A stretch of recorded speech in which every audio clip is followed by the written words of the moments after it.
My name is Linda Parker. I am 59 years old. I live alone in my small house in Brighton. My husband died 8 years ago. I have only one son. His name is Daniel. Daniel went to Canada many years ago. Now he lives there with his wife and 2 children. He has a good life. He has a big house and a good job. He is happy, but I live here alone. Every day I wake up early. I clean the house. I cook food for myself. In the evening, I sit alone. Nobody comes to see me. Daniel does not call me much. Sometimes he sends me money. Sometimes he says, "Mother, I will come soon," but he never comes.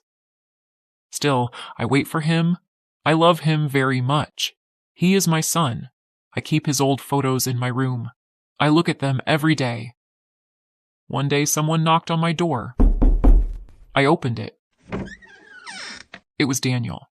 I was very surprised. I said, "Daniel, you really came?" He smiled. He looked happy. I hugged him. My eyes were full of tears. He came inside. I made tea for him. We sat and talked. I asked, "How is Sarah? How are the children?" He said, "They are all fine." Then I asked, "Why did you come?" He said, "I missed you, Mother. You live here alone. I worry about you. I want to take you to Canada." I was quiet. He looked at me and said, "You are getting old. It is not safe here. You should come with me. You will be happy there."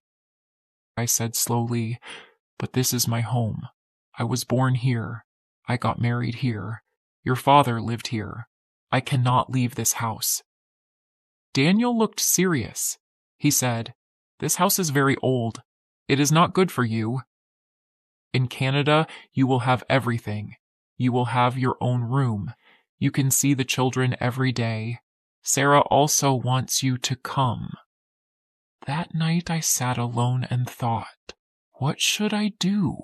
I did not want to leave, but Daniel was my only son. The next morning, Daniel said, "Mother, we should sell this house. You do not need it anymore. You will live with us. You can use the money for your new life." I looked at him. He smiled. I thought maybe he really loved me. So I said, "Yes." I sold my house. Daniel took all the money. I packed my bag. We went to the airport together. I was sad, but I was also happy. I thought, I will be with my son now. At the airport, Daniel said, "Mother, wait here. I will bring a wheelchair." "The way is too long. You cannot walk so far. I will be back in 5 minutes," I said. "Okay." I sat on a chair. 10 minutes passed. Daniel did not come back. I thought maybe the line was long. I waited. 30 minutes passed. Still, he did not come. I felt scared. I looked at the big door again and again, but Daniel was gone.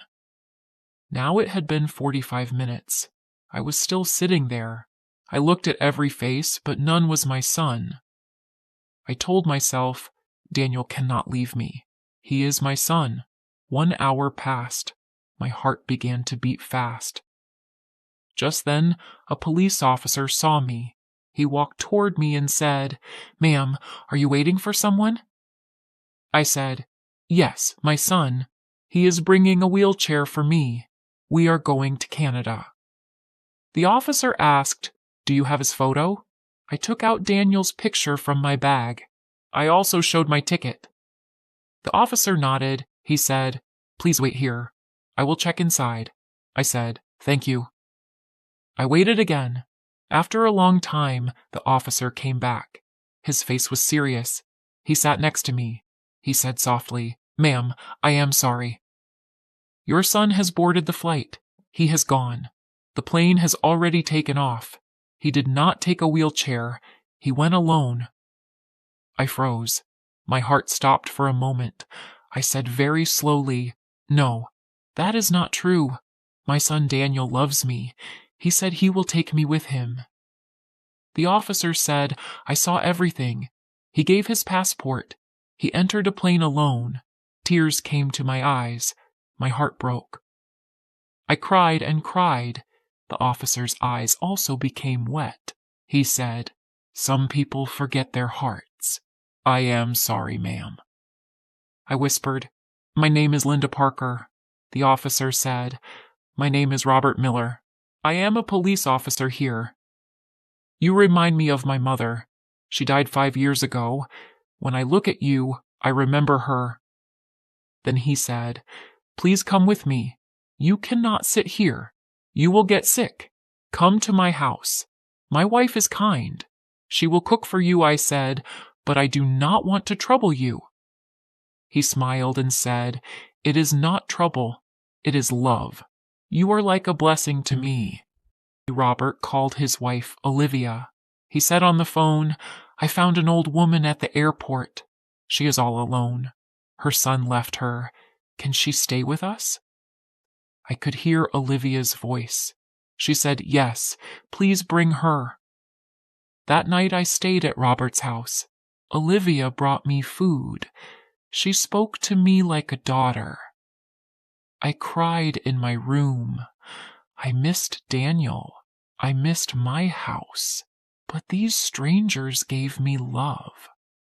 The next morning, Robert got a phone call. He went to another room.